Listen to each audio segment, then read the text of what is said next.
অনেক দিনের ইচ্ছে। দোকান থেকে তো বিরিয়ানি কিনে খাওয়া হয়, কিন্তু বাড়িতে একদিন বিরিয়ানি বানিয়ে দেখতে হবে কেমন লাগে। 2-3 দিন বৃষ্টি হচ্ছে, তখনই ঠিক হয় যে আজ না কাল সকালে বিরিয়ানি হবে।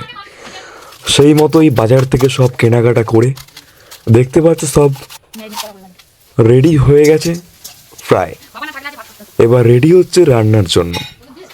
এখানে অলরেডি আলু ভাজছে, চিকেন কষা হবে। বুঝতেই পারছো বিরিয়ানি যেভাবে বানাই, একদম ঘরোয়া পদ্ধতিতে বিরিয়ানি বানানো শুরু হয়েছে। তোমরা পুরোটা দেখলেই বুঝতে পারবে। তোমাদের কেমন লেগেছে পুরো ভিডিওটা দেখলে লাস্টে আমাকে কমেন্ট করে অবশ্যই বলো। আমাদের বাড়িতে হয়তো সব সময় এগুলো হয় না, বিরিয়ানি তো একদম ফার্স্ট টাইম।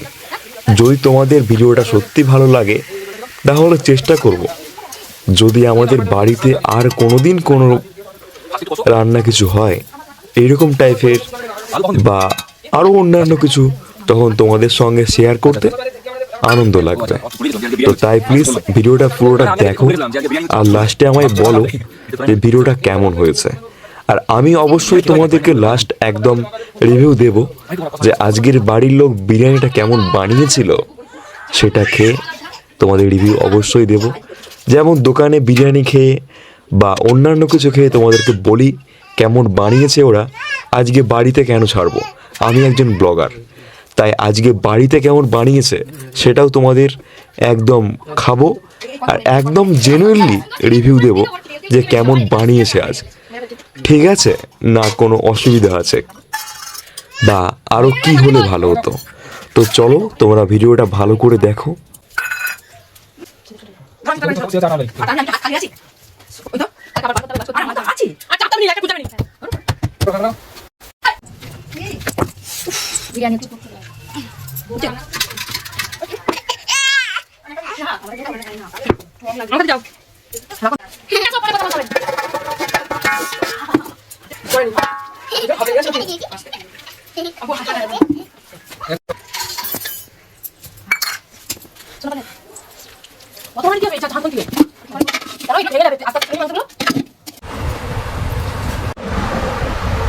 এতদিন তো অনেক জায়গায় বিরিয়ানি খেয়েছি, কিন্তু আজকে আমাদের নিজেদের বাড়িতেই আজকে বিরিয়ানি বানিয়েছে।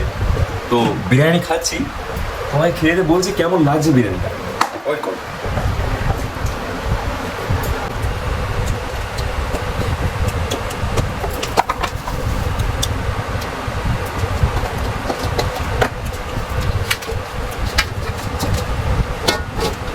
তো ফার্স্ট টাইম বাড়িতে একদম বিরিয়ানি বানানো হলো।